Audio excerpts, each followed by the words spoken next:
तो पहली बात तो यह कि भांजा मामा के चरण पकड़ ले तो मामा को हार्ट अटैक हो जाएगा। क्यों हो जाएगा कि नहीं हो जाएगा?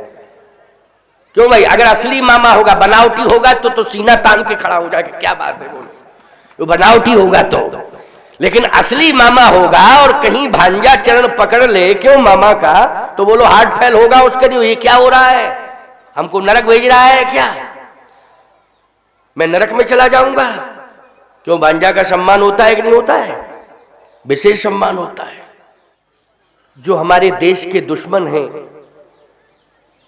वो भी तो यही फिराद में रहते हैं कि हम ऐसी समस्या खड़ी करेंगे देश में कि देश के जिम्मेदार लोग कैसे अपना सम्मान बचा पाएंगे और देश का सम्मान कैसे बचा पाएंगे, वो भी चुनौतियां देते हैं। यही हाल हुआ है रामायण में, यही हाल रामायण में हुआ है।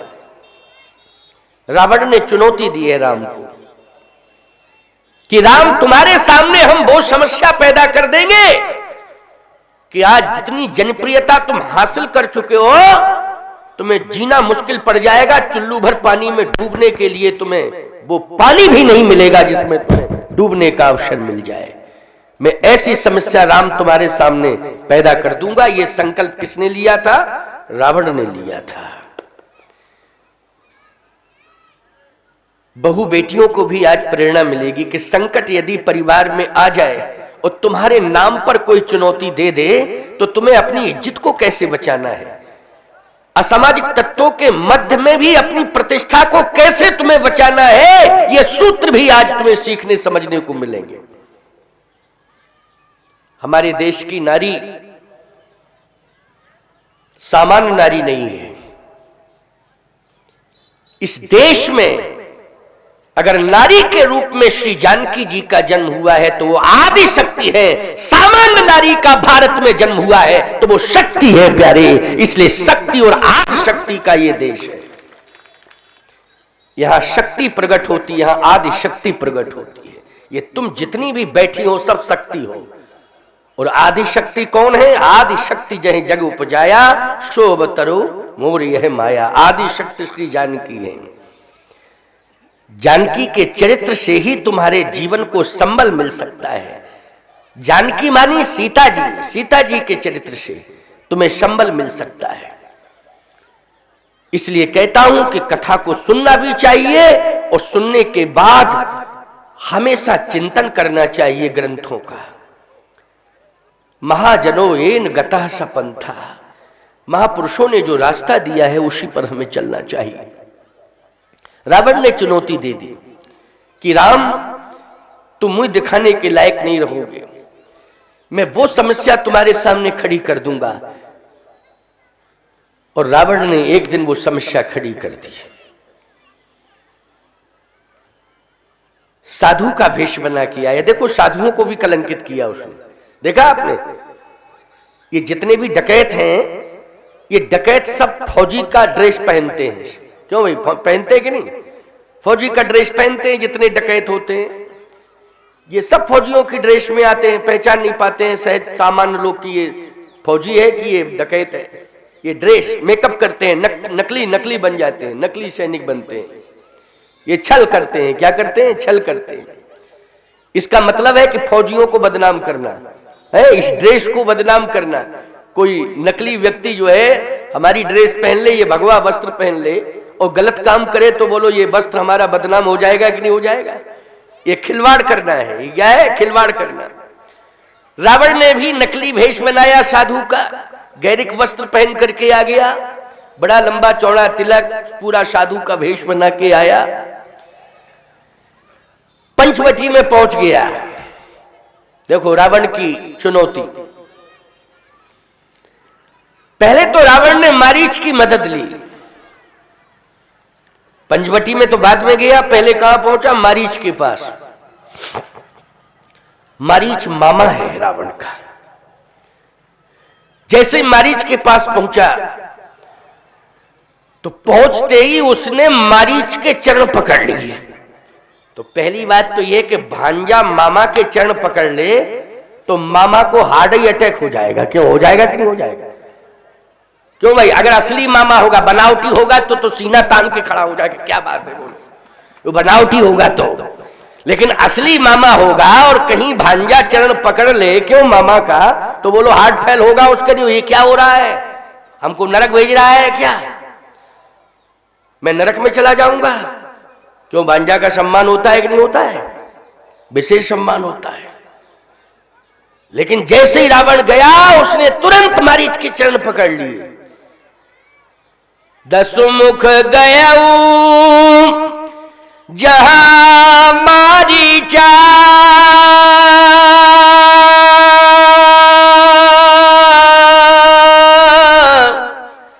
नाय माथ स्वार्थ रतनीचा। नाय माथ का अर्थ है कि उसने माथा रख दिया, तो चाहे चरण पकड़ना कह लो चाहे माथा रख दिया चरण में, बात एक ही है कि नहीं, एक ही बात है कि नहीं।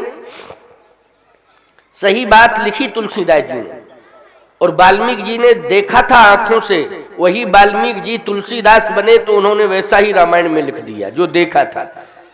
भाई सुनी हुई बात को तुम सत्य ना मानो, लेकिन आंखों देखी बात पर विश्वास करोगे कि नहीं करोगे। तो महर्षि वाल्मीकि जी ने जो भी घटना घटी है अपनी आंखों से देखा है, और वही वाल्मीकि तुलसी भय तुलसीदास बने तो उन्होंने रामायण में लिख दिया। पहले तो वाल्मीकि रामायण में ही लिखा, फिर सरल से सरल कर दिया वाल्मीकि रामायण को, तो रामचरितमानस के रूप में उसे प्रतिष्ठापित कर दिया। आप लोग सहज भाव से पढ़ते हो, समझते हो। जैसे ही रावण ने अपना सिर झुकाया तो मारीच कांपने लगा। कहता है भांजी क्या बात है, कहा बात यह है हमारी मदद करो, मेरी रक्षा भी होनी चाहिए, मेरी लंका की रक्षा होनी चाहिए, मेरा प्रभाव मेरा अस्तित्व क्षुण्ण होना चाहिए, इसमें मदद आपकी चाहिए, आप मेरे मामा हो। अरे तो मामा तो हूं, लेकिन ये क्या कर रहा है, तू मेरे पैर पड़ रहा है? अब तो निश्चित है कि मेरा मरना सुनिश्चित है। प्यारे, रावण कहता है कि मामा मेरा काम कब बनेगा, जानते हो कब बनेगा? उसी समय रावण ने कहा कि कब बनेगा। मारीच बोला कि आप बताओ युक्ति के आपका काम कैसे बनेगा। तो रावण ने कहा मेरा काम तब बनेगा जब तुम मृग बन जाओ। मृग, तो मारीच बोला हम मानव हैं लेकिन मृग बन जाए। भाई देखो दैत्य जो होते हैं ना, उनकी आकृति मानवाकृति ही होती है, थोड़ा बहुत अंतर होता है। अब जैसे मान लीजिए कोई सामान्य आदमी हो, कोई पहलवान है, तो आखिर मानवाकृति ही तो होगी। पहलवान की लंबा चौड़ा हो जाएगा, उसका थोड़ा सीना चौड़ा हो जाएगा, उसके भुजदंड अच्छे मोटे ताजे हो जाएंगे, है ना, तो विशाल दिखाई देगा, लेकिन है तो वो मानवही। क्यों भाई, है कि नहीं? उसकी आकृति बदल जाएगी थोड़ी सी, लेकिन मानवाकृति तो रहेगी, थोड़ा शरीर का विस्तार हो जाएगा। ऐसे ही दैत्यों का ये सब खान पान गलत सलत करते हैं तो इनका शरीर थोड़ा सा वैसे ही हो जाता है। इनके वही खान पान है कि संडे हो चाहे मंडे रोज खाओ। ये सब राक्षस हैं जो इस तरह का प्रचार करवाते हैं। ये दूषित भोजन की बात करते हैं, दूषित खान पान का प्रचार टेलीविजन पर करवाते रहते हैं। गलत, सात्विकी भोजन करो।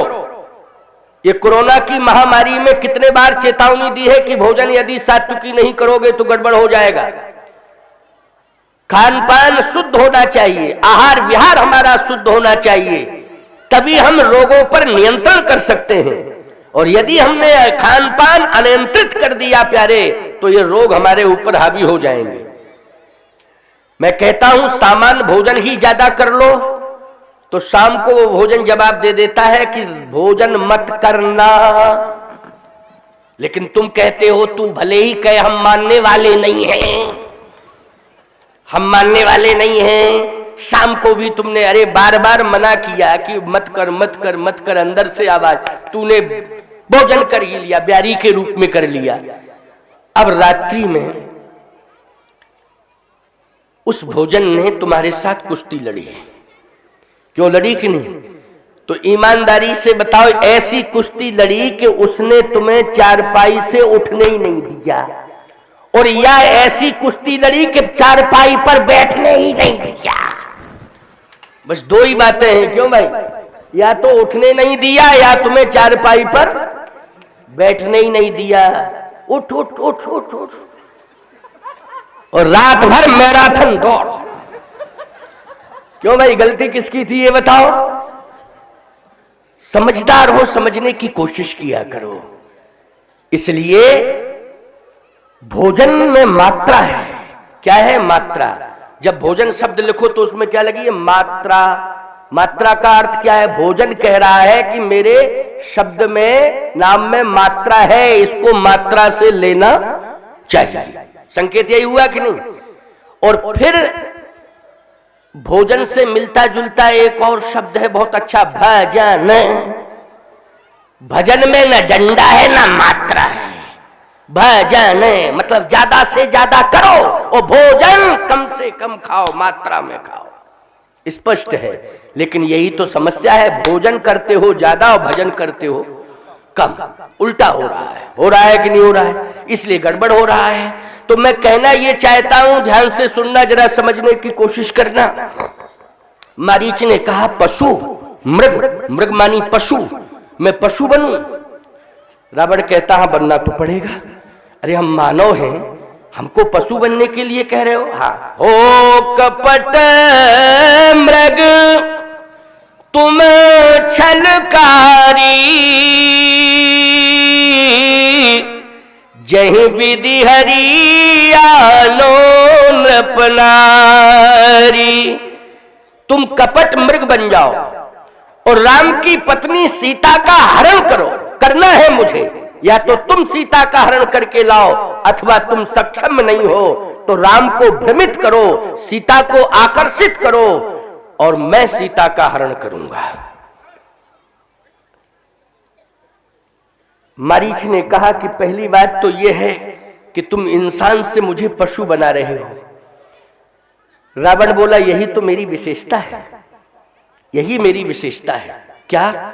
कि मैं इंसान को पशु बनाता हूं। जो भी मुझसे जुड़ता है, संबंध जोड़ता है, रावण कहता है मैं उस इंसान को क्या बना देता हूं? पशु। तो मारीच बोला कि राम की विशेषता क्या है? रावण बोला मैं नहीं जानता हूं क्या विशेष। तुलसीदास जी बोले हमसे बात करो, हमसे बात करो, राम की क्या विशेषता है? ये तो दुश्मन है राम का, ये क्या बताएगा विशेषता? अच्छा विशेषता ईमानदारी से बताओ, दुश्मन बताता है कि संत बताता है? वास्तविकता और विशेषता ये दो संत ही बताता है स्पष्ट, बाकी और कोई नहीं। ये रावण तो दुश्मन है। तुलसीदास जी बोले मुझसे पूछो कि राम में और रावण में क्या अंतर है? क्या अंतर है? तुलसीदास जी ने कहा रावण वो है जो इंसान को पशु बनाता है, राम वो है जो पशु को इंसान बना देते हैं। यही है राम और रावण का अंतर। तो रावण ने इंसान को पशु बनाया, कहा? रावण ने मारीच को पशु बनाया है। और बोले राम ने क्या किया? बोले राम ने जितने बानर थे, पशु संस्कृति में जन्म लेता है बानर, जितने बानर भालू थे, श्री राम ने क्या किया? भगवान श्री राम ने दृष्टिपात किया और जैसे ही बानर भालुओं की ओर देखा श्री राम ने, तो हनुमदादि सब बानर बीरा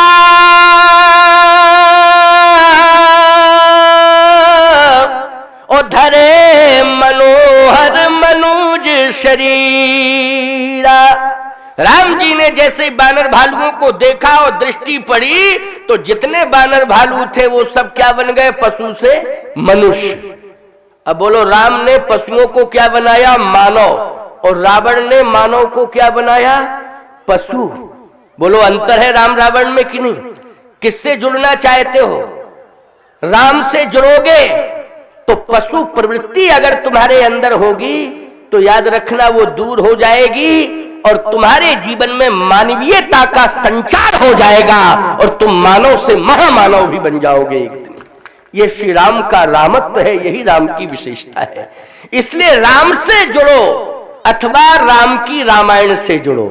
क्यों भाई? राम की रामायण से जुड़ो। ये राम की रामायण है जिसको आप सुन रहे हो। अगर राम जी की रामायण से जुड़ जाओगे तो याद रखना जो पशुवत विचारधारा होगी उससे दूर हो जाओगे, तुम्हारे अंदर मानवता आ जाएगी और तुम श्रेष्ठ मानव की कोटि में गिने जाओगे। ये विशेषता है। तो रावण ने कहा पहले ये बताओ तुम तैयार हो कि नहीं, ऐ सुनो में जवाब दो। मरीच बोला कि मेरी इच्छा तो नहीं है, मैं मृग वृग तो नहीं बनना चाहता हूं। सेवक साथ में था, दूर था वो, क्योंकि जब अंदर गया भवन में तो उससे कहा तुम बाहर रहो। उससे कहा इधर आओ, हमारी तलवार निकालो। तो वो तो आदेश मिला और तलवार लेके तुरंत आ गया। बोलो मरना चाहते हो? अगर मरना चाहते हो तो अभी मैं तुम्हें मारूंगा, अभी अभी।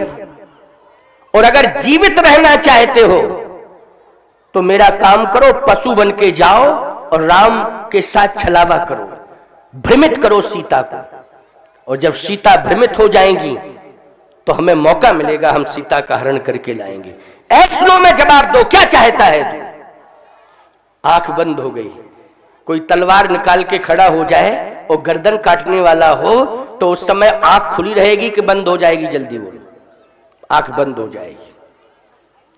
आंख बंद हो गई और जैसे आंख बंद हो गई तो अंदर से आवाज आई कि मरना तो है ही, लेकिन राम की शरण में मर जाके। किसकी शरण में? राम की शरण में मर। मरना तो है ही है, लेकिन राम की शरण में मर। मैं कहता हूं देश का सैनिक अगर मौत सामने आ जाती है और चुनौती बन जाती है जिंदगी की मौत, तो वो कहता है कि मरना तो है ही है, लेकिन हम घर परिवार को याद नहीं करेंगे, हम भारत माता को याद करते करते ये कहेंगे भारत माता की जय, वंदे मातरम, वंदे मातरम, वंदे मातरम। बोलो यही शब्द निकलते हैं कि नहीं उस समय? मैं एक बात कहता हूं, संकल्प सभी का ये होना चाहिए। हमारे देश की नारी ही तो अपने बेटे को फौजी बनाती है, हमारे देश की नारी ही अपने बेटे को महात्मा बनाती है। हमारे देश की नारी केवल महात्मा ही नहीं, परमात्मा भी अपने बेटे को बनाती है। कौशल्यादि नार प्रिय सवा चरण पुनीत, पति अनुकूल प्रेम दृढ़ हरिपद कमल विनीत, व्यापक ब्रह्म निरंजन निर्गुण विगत विनोद, सोवज प्रेम भगति बस कौशल्या की गोद। ये हमारे देश की नारी का अस्तित्व है, व्यक्तित्व है। वीर भी बनाया है अपने बेटे को, महात्मा भी बनाया है और परमात्मा भी बनाया है। और स्वच्छ नेतृत्व देने के लिए, इस देश को स्वच्छ नेतृत्व मिले, इसके लिए नेता भी बनाया है। लेकिन नेता की विचारधारा स्वच्छ होनी चाहिए। नेतृत्व देने की मानसिकता तो हो, लेकिन स्वच्छ मानसिकता हो। कैसी मानसिकता हो? स्वच्छ मानसिकता होनी चाहिए। यही हमारा परम धर्म है।